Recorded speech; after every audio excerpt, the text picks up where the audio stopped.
let's talk about someone who has having success. That's the New York Knicks franchise. The Knicks are looking good, and Tom Thibodeau is looking like a good coach for them. Caleb, what do you think about the Knicks start so far? They're at 4-3. Nothing as far as like too amazing, but they're fifth in the East. And they've played really well. More importantly, ignoring their record, they've played extremely well. I thought they had a tough loss to the Pistons, but they won 3 of their first 4 games. Lost to the Pacers and the Sixers, which are two really really good teams. Stole one against the Bucks, and that one was a little bit of a shocker to both of us. We talked about that one. Yeah. They beat the Cavs again. They've been able to just completely own the Cavs in this whole series. They lost to the Raptors, but then again, got their revenge and beat the Pacers. So they are looking good. Like, I get it. They've played against Eastern Conference teams. They haven't even played a West team yet. But once they do get to the West, I don't think they'll have much trouble this year. Technically, tonight, they do play against the Western Conference team. They play against the Jazz. And I'm kind of curious to see how they do. Right now, 4-3 in the regular season. Sure, people are going to say, oh, that's nothing really impressive. But nobody expected the Knicks to be anywhere near this, right? But someone did say that it feels like every year the Knicks start out decent. And that's true. They do usually start out decent. But this year it just feels different. Like, RJ took a leap. Julius Randle was playing out of his mind. Like, he's playing, like, really good. They're getting contributions from rookies, right? Emmanuel Quickly, he got his first action last game. Quickly looked really good. He looks very comfortable. He's a really good point guard off the ball. He's an off-ball shooter playing the point guard spot, which is good because RJ Barrett's a ball dominant wing. You let RJ do what he does, and it's working. You let Julius Randle do what he does, it's working. Mitchell Robinson's making contributions, doing what they expected, a shot blocker.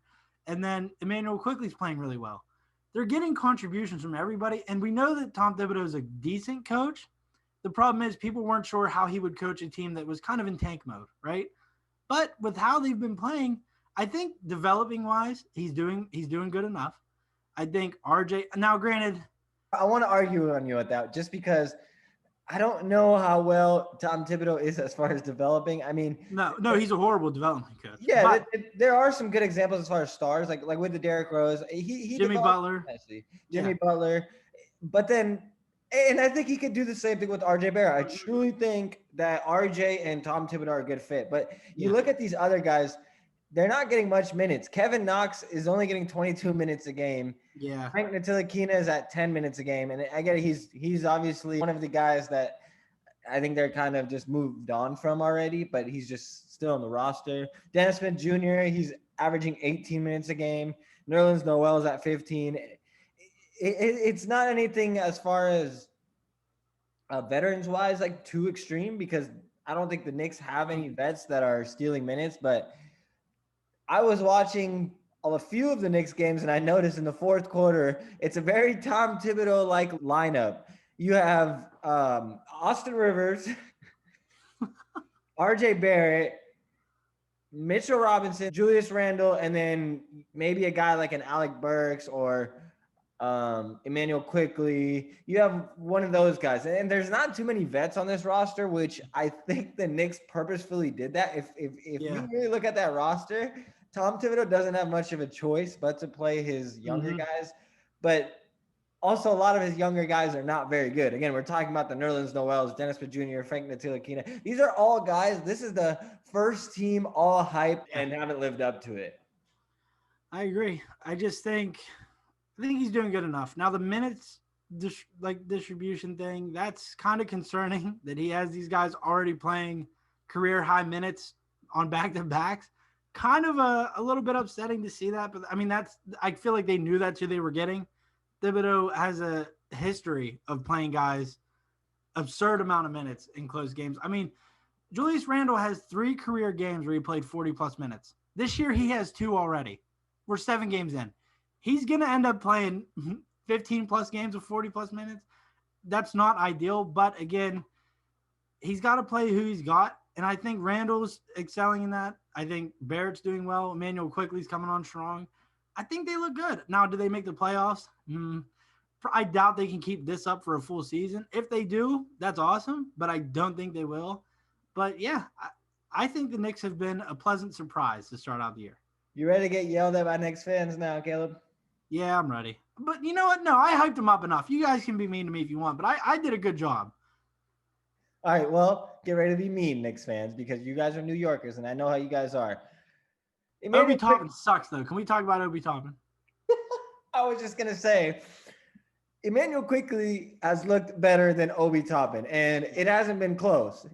And I don't know if that's worrisome at all for Knicks fans. We saw a little bit of a struggle for RJ to start off his career, but he's had a really good year this year. I really don't think Obi Toppin's going to go on that route, but I hope for you guys that he does. He has not looked good, and I understand he's only played one game, but through preseason and through that one game, he hasn't played very good. I'm not going to be quick to judge. I think he has plenty of time to really get back to where a lot of Knicks fans think that he could be. But I just, from what I saw pre-draft, from what I saw in college, from what I've seen in now, I don't see Obi Toppin really being an impactful player in the NBA as far as a guy that's a winning guy.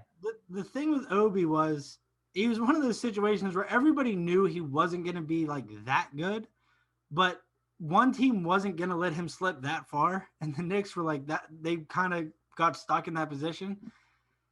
It sucks that they got stuck with him, but at least they walked out of the draft with Emmanuel quickly. Like, at least they walked out with something that can develop, become a good player. I think that quickly will be better in the NBA than Obi Toppin will. Sucks they couldn't do more in that draft with those picks, but I think walking out with quickly is a good enough thing. I think it's something you could be happy with. I agree. My thing with Obi is just he's an undersized power forward, and He doesn't have a neck, man. He really doesn't have a neck. Like, if you look at him walk around, he just doesn't have a neck, and it's been bothering me for a while. Like, I'll see highlights, and he walks around like this, and it's like, how are you like that? Like, what is he, 6'9", 6'8"? If he had a neck, he'd be like 7 foot tall. You know how terrifying that is? But no, he doesn't have a neck, so he can't be that tall. It's kind of weird to me. He might have the shortest neck in NBA history. And I'm going to say it. I'm going to say it right now.